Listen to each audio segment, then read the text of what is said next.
फिरोजाबाद में विधानसभा मतदाता सूची के गहन पुनरीक्षण यानी एसआईआर के नाम पर एक बड़ा धोखाधड़ी का मामला सामने आया, जहां एक महिला को उसके ही सगे भाई ने फॉर्म भरने का भय दिखाकर उसके मकान और दुकान का बैनामा अपने नाम कर लिया। पीड़ित ने एएसपी की शिकायत पत्र भेजकर कार्रवाई की मांग की है और रजिस्ट्री निरस्त करने की भी मांग की है।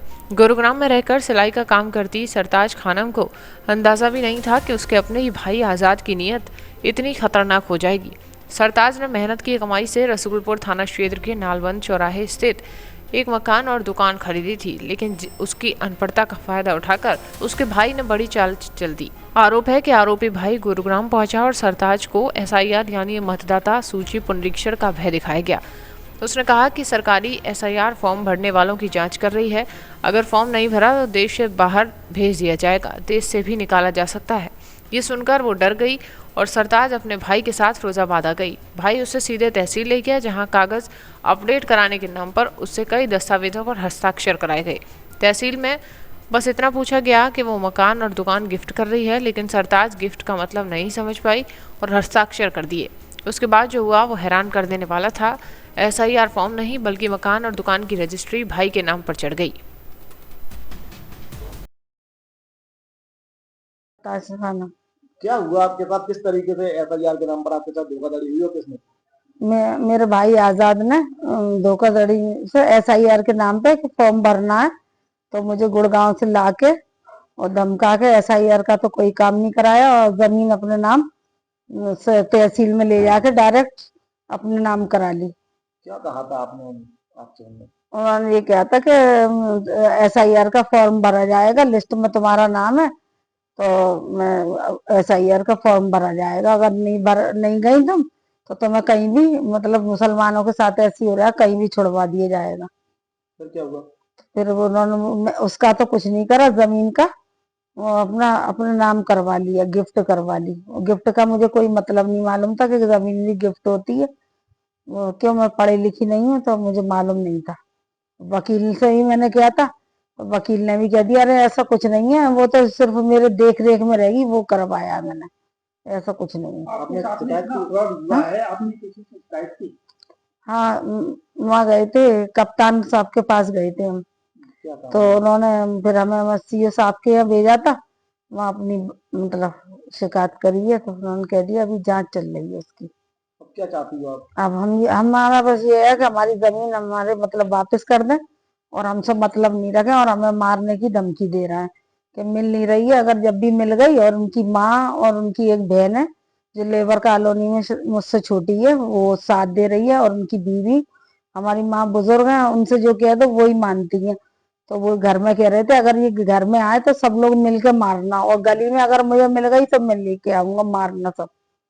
और मेरे भतीजे को भी फंसाने की जगह जगह मतलब कंप्लेन लगा रहे हैं थानों में कि इसको फंसा देंगे, फिर ये कुछ कर नहीं पाएगी।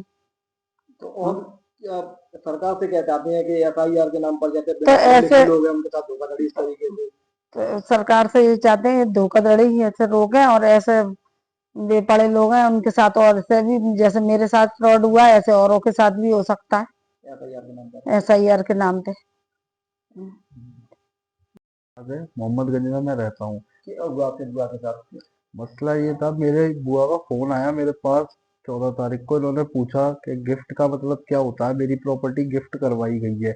मैंने कहा गिफ्ट का मतलब तो हिबेनामा होता है, क्या मसला था। मैंने इनसे जब सारी जानकारी ली तो मुझे ये पता चला आजाद द्वारा जो मेरे चाचा है उन्होंने गुड़गांव जाके इन्हें एसआईआर के नाम पे लेके आए, ये डरा के कि मुसलमानों को देश से निकाल देंगे, तुम्हारा बनवा लो, टाइम निकाल के चलो। इन्हें लाए और तहसील में ले जाके इनकी प्रॉपर्टी हिबेनामा करवा ली। और इसके अंदर अकरम अंसारी की पूरी मिली भगत थी। अकरम अंसारी से ये रो रो के वहां पे कह रही थी, वो कैमरे की फुटेज में भी निकल जाएगा जहां अंदर जाते हैं। वहां इनसे कुछ भी नहीं पूछा गया, इनकी बिल्कुल मर्जी नहीं थी जो इनका मुझे बताना है।